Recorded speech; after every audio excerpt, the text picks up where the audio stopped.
The Prince, Two Mice, and Some Kitchen Maids by Nesbit. When the prince was born, the queen said to the king, "My dear, do be very, very careful about the invitations. You know what fairies are. They always come to the christening whether you invite them or not, and if you forget to invite one of them, she always makes herself so terribly unpleasant." "My love," said the king, "I will invite them all," and he took out his diamond-pointed pen and wrote out the cards on the spot. But just then, a herald came in to bring news of war, so the king had to go off in a hurry. The invitations were sent out, but the christening had to be put off for a year. At the end of this time, the king had subdued all his enemies, so he was very pleased with himself. The prince was a year old, and he also was pleased with himself, as all good babies are, and found the little royal fingers and toes a fresh and ever-delightful mystery. And the queen was pleased with herself, as all good mothers should be, so everything went merrily. The palace was hung with cloth of silver and strewn with fresh daisies, in honor of the great day, and after all had eaten and drunk to their hearts' content, the fairies came near with the gifts they had brought to their godson the prince. "He shall have beauty," said the first. "And wit," said the second. "And a pretty sweetheart," said the third. "Who loves him," said the fourth. And so they went on, foretelling for him all sorts of happy and desirable things. And as each fairy gave her gift, she stooped and kissed the baby prince, and then spreading her fine gossamer gauze wings, fluttered away across the rosy garden. The crowd of fairies grew less and less, and there were only 3 left when the queen pulled the king's sleeve and whispered, "My dear, where's Malevola?" "I sent her a card," said the king, casting an anxious look round him. "Then it must have been lost on the way," said the queen, "or she'd have been here." "She is here," said a low voice in the queen's ear. Suddenly the room grew dark, gray clouds hid the sun, and all the daisies on the floor shut up quite close. The poor queen gave a start and a scream, and the king, brave as he was, turned pale, for Malevola was a terrible fairy, and the dress she wore was not at all the thing for a christening. It was made of spiders, webs matted together, dark and dank with the damp of the tomb and the dust of dungeons. Her wings were the wings of a great bat. Spiders and newts crawled round her neck. A serpent coiled about her waist, and little snakes twisted and writhed in her straight black hair. She looked at the queen so terribly that her poor Mother Majesty cried out without meaning to. "Oh, don't," she cried, and flung both arms round the cradle. The prince was quite happy, playing with his new coral and bells, and looking at the palace cat, who sat at the foot of the cradle washing herself. "Now listen," said Malevola, still speaking in the low, even voice that was so terrible. "You did not invite me to the christening. I've read my fairy tales, and I know what's expected of a fairy who is left out on an occasion like this. I intend to curse your son." Then all the kings and queens who had come to the christening wished they had stayed away, and they and all the court fell on their knees and begged Malevola for mercy. As for the 3 good fairies who were left, they hid behind the window curtains, and the court ladies, peeping between their fingers, said, "Fancy deserting their godson like this. How unfairy-like." But the queen and the king only wept, and the prince played with his rattle and looked at the cat. Then Malevola said mockingly, "Great king and mighty sovereign, Malevola was not good enough to be asked to your tea party. But your family shall come down in the world. Your son shall marry a kitchen maid, and marry a lady with 4 feet and no hands." A shiver of horror ran through the room, and Malevola vanished. Then, suddenly, the sun came out, and people lifted up their heads and dared again to look at each other. And the daisies, too, opened their eyes again. Then the good fairies came out from behind the window curtains, and the poor queen fell on her knees before them. "Can't you do anything?" she asked. "Can't you undo what she says, and make it untrue?" "Not even a fairy can make a true thing untrue," said the good fairies sadly. "Malevola's words will come true, but the prince has already many gifts, and our gifts are yet to give, and these you shall choose. Whatever you wish shall be his."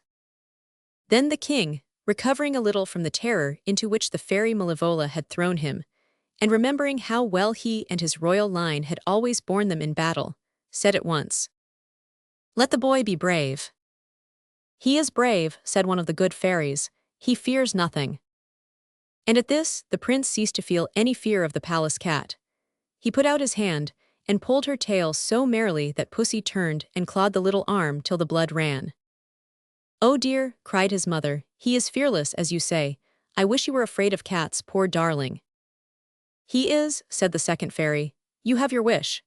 And indeed the prince screamed and hid his face, and shrank from the palace cat with such horror that the king pulled out his pencil and notebook, and wrote an edict then and there banishing all cats from his dominions. But all the same, he was very angry. "Your Majesty has wasted one wish," he said very politely to the queen. "Let us now leave the last gift in the hands of the last fairy." The last fairy came and kissed the prince, who was now sobbing sleepily. "He shall be happy," she said. "He shall have his heart's desire." Then she too vanished, and the kings and queens took their leave when their gold coaches came for them. And presently the king and queen were left alone with the silver hangings, and the strewn daisies and the baby. "Oh dear," said the queen, "this is dreadful, a kitchen maid, and a lady with 4 feet and no hands." "At least we are not likely to have a kitchen maid with less than 2 hands," said the king. "We might arrange only to have titled kitchen maids," said the queen timidly. "The very thing," the king answered. "That would make the love affair all that one could wish, but there's still the marriage. Of course he'll marry the lady he loves." "It's not the way of the world," said the king. "At any rate, let's hope he'll love the lady he marries. Otherwise—" "Otherwise what?" said the queen. "We know nothing about otherwise, do we, my queen?" he said, catching her round the waist. And in his love for his wife and his son, the king felt almost happy again, for here they were all 3 together, and when your son is in his cradle, his marriage seems very far off indeed. But the queen was anxious and frightened, and while the prince was still a child, she sent messengers to the courts of all the neighboring kings and queens to tell them what had been foretold, which, indeed, most of them knew, having been at the christening. And she begged such of them as had daughters to send them as kitchen maids, that so the prince might at least fall in love with a real princess. And as the prince grew up, he was so handsome and so brave, fearing nothing but cats, which of course he never saw, though he dreamed of them often and woke screaming, and also so brilliant and good, that, his father's kingdom being beyond compare the finest in all the round world, the young daughters of kings vied with each other as to who should find favor in the eyes of the queen mother, and so get leave to serve in the kitchen, each nursing the hope that some day the prince would see her and love her, and perhaps even marry her. And he was very good friends with all the noble kitchen maids, but he loved none of them, till one day he saw, at a window of the tower where the kitchen was, a bright face and bright hair tied round with a scarlet kerchief. And as he looked at the face it was withdrawn, but the prince had lost his heart. He kept his secret safe in the place where his heart had been, and schemed and plotted to see this fair lady again, for when he went among the royal kitchen maids she was not there with them. And he looked morning, noon, and evening, but he never could see her. So then he said, "I must watch o' nights. Perhaps she is kept in prison in the tower above the kitchen, and at night those who watch her may sleep, and so I shall be able to talk to her." So he dressed in dark clothes and hid in the shadow of the palace courtyard and watched all one night. And he saw nothing. But in the early morning, when the setting moon and the rising sun were mixing their lights in the sky, he heard a heavy bolt shot back, and the door of the kitchen tower opened slowly. The prince crouched behind a buttress and watched, and he saw the fair maid with the bright hair under the red kerchief. She swept the doorstep, and she drew water from the well in the middle of the courtyard, and presently he crept to the kitchen window and saw her light the fire and wash the dishes, and make all neat and clean within. And the prince's eyes followed her in all she did, and the more he looked at her the more he loved her.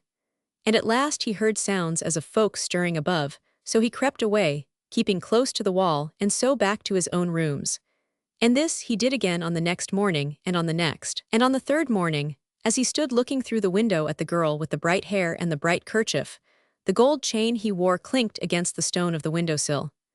The maid started, and the bowl she held dropped onto the brick floor of the kitchen, and broke into 20 pieces. And then and there she sat down on the floor beside it, and began to cry bitterly.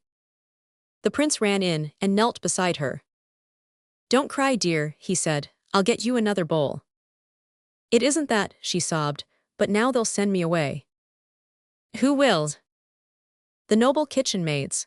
They keep me to do the work because, being king's daughters, they don't know how to do anything. But the queen doesn't know that there is a real kitchen maid here, and now you have found out they will send me away." And she went on crying. "Then you are a real kitchen maid and not noble at all," said the prince. She stopped crying for a minute to say no. "Never mind," said the prince. "You are twice as pretty as all the king's daughters put together and 20 times as dear." At that she stopped crying for good and all, and looked up at him from the floor where she sat.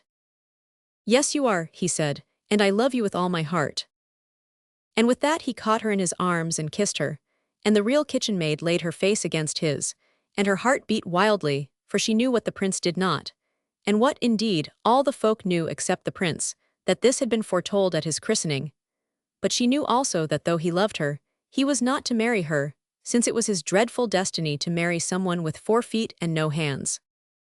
"I wish I had no hands and 4 feet," said the real kitchen maid to herself. "I wouldn't mind a bit, since it is me he loves." "What are you saying?" asked the prince. "I am saying that you must go," said she. "If their kitchen highnesses find you here with me, they'll tear me into little pieces, for they all love you, to a highness." "And you," he whispered, "how much do you love me?" "Oh," she answered, "I love you better than my right hand and my left." And the prince thought that a very strange answer. He went through that day in a happy dream, but he did not tell his dream to anyone, lest some harm should come to the real kitchen maid, for he meant to marry her, and he had a feeling that his parents would not approve of the match.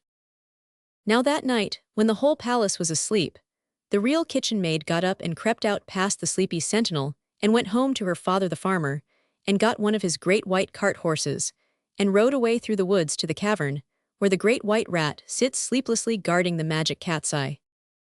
And everyone wondered why he guarded it so carefully, for it seemed to have no great value.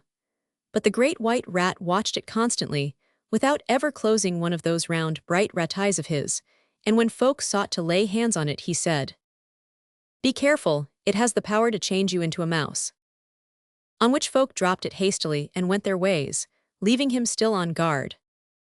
To him now went the little kitchen maid, and asked for help, for he was thousands of years old, and had more wisdom between his nose and ears than all the books in all the world. She told him all that had happened. "Now what shall I do?" she said, and the great white rat, never shifting his eyes from the magic cat's eye, answered, "Keep your own counsel, and be contented. The prince loves you." "But," said the real kitchen maid, "he is not to marry me, but a horrible creature with 4 feet and no hands." "Keep your secret and be content," the great white rat repeated, "and if ever you see him in danger from a lady with 4 feet and no hands, come straight to me." So the real kitchen maid went back to the palace, and set to work to clean pots and pans, for now it was bright dewy daylight, and the night had gone. And before the rest were awake again her prince came to her, and vowed he loved her more than life, so she kept her secret and was content. At the time of the prince's christening the king had banished all cats from the kingdom, because he could not bear to see his son show fear of anything. But now and then strangers, not knowing of the edict, brought cats to that country, and if the prince saw one of these cats he was taken with a trembling and a paleness, standing like stone a while, and presently, with shrieks of terror, fleeing the spot. And it was now a long time since he had seen a cat. Now, soon after the prince had found out how he loved the real kitchen maid, his father and mother died suddenly as they were sitting hand in hand, for they loved each other so much that it was not possible for either to stay here without the other. So then the prince wept bitterly, and would not be comforted, and the court stood about him with a long face, wearing its new mourning. And as he sat there with his face hidden something came through the palace gate, and up the marble stairs, and into the great hall where the prince sat on the steps of his father's throne weeping. And before the courtiers could draw breath or decide whether it was court etiquette for them to do anything while the prince was crying except to stand still and look sad, the creature came up to the prince and began to rub itself against his arm. And he, still hiding his face, reached out his hand and stroked it. Then all the court drew a deep breath, for they saw that the thing that had come in was a great black cat. And the prince raised his eyes, and they looked to see him shrink and shriek, but instead he passed his hand over the black fur and said, "Poor pussy then." And at these words the whole court fled by window and door. The courtiers took horse, those who had carriages went away in them, those who had none went on foot, and in less than a minute the prince and the cat were left alone together. For the court was learned in witch law, and knowing the prince's horror of cats it saw at once that a cat he was not afraid of was no cat at all, but a witch in that shape. Therefore the courtiers and the whole royal household fled trembling and hid themselves. All but the little real kitchen maid. She saw with terror that the cat, or rather the witch in cat's shape, had done what no one else could do, roused the prince from his dull dream of grief. And then she remembered the fate which Malevola had foretold for him, that he should marry a lady with 4 feet and no hands. "Alackaday," she cried. "This witch has 4 feet and no hands, but she can have hands whenever she chooses, and be a woman by her magic arts as easily as she can be a cat. And then he will love her, and what will become of me?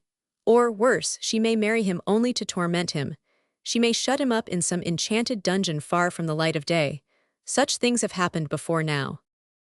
So she stood, hidden by the blue arras, and wrung her hands, and the tears ran down her cheeks. And all the time the black cat purred to the prince, and the prince stroked the black cat, and anyone could have seen that he was every moment becoming more deeply bewitched. And still the real kitchen maid crouched behind the arras, and her heart ached that it knew no way to save him. Then suddenly she remembered the words of the great white rat. "If ever you see him in danger from a lady with 4 feet and no hands, come straight to me." Now surely was the time, for the prince, she knew, was in desperate danger. The real kitchen maid crept silently down the marble stairs, but once she was out of the palace, she ran like the wind to the stable. No men were about there, all had followed the example of the court, and had run away when they heard of the strange coming of the witch cat. And of all the many horses that had stood in the stable, only one remained, for each man in his fright had saddled the first horse that came to hand and ridden off on it. And the one that still stayed there was the prince's own black charger. He had had no mind to be saddled in haste by a stranger, and had turned and bitten the stranger who had attempted it. So he was there alone. Now the little kitchen maid lifted the prince's gold-broidered saddle from its perch, and the weight of it was such that she could not have carried it, but for the heavy heart she bore because of her love to the prince and his danger, and that made all else seem light. She put the saddle on the charger, and the jeweled bridle, and he neighed with pleasure, for he understood, being a horse who could see as far into a stone wall as most people. And when he was saddled he knelt for her to mount, and then up and away like the wind, and she had no need to guide him with the reins, for he found the way and kept it.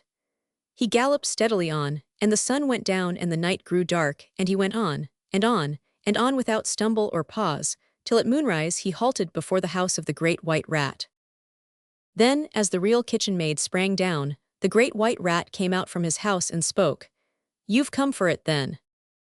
"For what?" "The magic cat's eye. I've guarded it some thousands of years. I knew there would be a use for it at last. He may be saved yet, if someone should love him well enough to die for him." "I do that," said the little kitchen maid, and took the cat's eye in her hands. "Swallow it," said the white rat, "and you'll turn into a mouse." The little maid swallowed it at once, and behold, she was a little mouse. "What am I to do?" she asked. "I can't tell you," said the great white rat, "but love will tell you."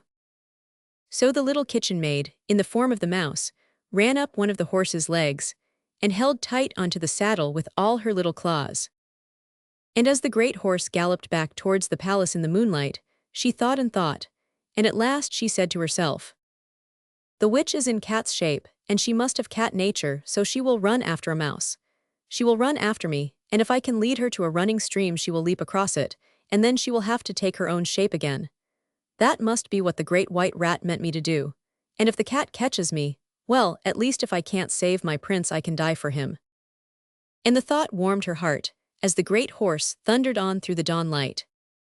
When at last, creeping softly on little noiseless feet, the mouse kitchen maid re-entered the great hall, she saw that she was only just in time, for the black cat was purring and looking back at the prince as she walked, waving her black tail towards the further door of the hall, and the prince, more bewitched than ever, was slowly following her. Then the real kitchen maid mouse uttered a squeak, and rushed across the porphyry floor, and the black cat, true to its cat nature, left purring at the prince and sprang after the mouse. And the mouse at its best speed, made for the garden where ran the stream that fed the marble basins where the royal goldfish lived. The prince understood nothing save that the enchanting black furry creature was leaving him, and in an instant he was alone. He followed to the door and saw the cat springing along the passage down the stairs. He followed fast, then along another passage that passed the foot of the back stairs, and he saw that the back stairs were like a waterfall. Water was running down in a torrent, and meandering away down the brick passage, and out into the faint new sunshine. When the mouse saw this stream, she thought, "I'm saved." She never thought of wondering how a stream came to be running down the back stairs of the palace. When she came to think of it afterwards, she always believed that the great white rat had managed it somehow. She never knew that it was really a great flood from the royal bathroom, where the royal housemaid, in her eagerness to run away from the witch, had left all the royal bath taps full on. The mouse bounded across the stream. The cat saw the danger, but she could not stop herself. She too crossed the stream, and as she crossed it she turned into the wicked fairy Malevola, cobwebs and snakes and newts and bat's wings and all. The prince put his hand to his head, like one awakening from sleep, and the horrible fairy vanished suddenly and forever. Then the mouse ran trembling to the prince, and in its thin little mouse's voice told him all. "My love and my lady," he said, holding the mouse against his cheek. "I will marry you now. That will carry out the wicked fairy's prophecy. Then we will go back to the great white rat, and you shall be changed into a princess." So the prince rang the church bells, till all the people came out of their holes where they had been hiding, to see the strange spectacle of a prince married to a mouse. And directly they were married they set off on the black charger, and when they reached the great white rat they told their tale. "And now," said the prince joyously, "if you will change her into a lady again, we will go home at once and begin living happily ever after." The great white rat looked at them gravely. "It's impossible," he said. "I am sorry, but the effects of the magic cat's eye are permanent. Once a mouse, always a mouse, if you get moused by the magic cat's eye." The prince and the mouse looked sadly at each other. This was the last thing they had expected. The great white rat looked at them earnestly.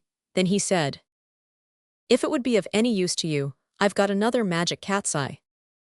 He held it out. The prince took it gladly. Kingdom and the life of a king were nothing to him compared with the love and happiness of a real kitchen maid, disguised as a mouse. He put the stone to his lips. "You know what'll happen if you do," said the great white rat. "I shall change into a mouse and live happy ever after," said the prince gaily. "Perhaps," said the great white rat, "nothing is impossible if people love each other enough." "You mustn't," cried the mouse, trying to get between his lips and the cat's eye. "My dear little real kitchen maid," said the prince tenderly, "you have saved my life and you are my life. I would rather be a mouse with you than a king without you." And with that he swallowed the cat's eye, and two small mice stood side by side before the great white rat. Very kindly he looked at them.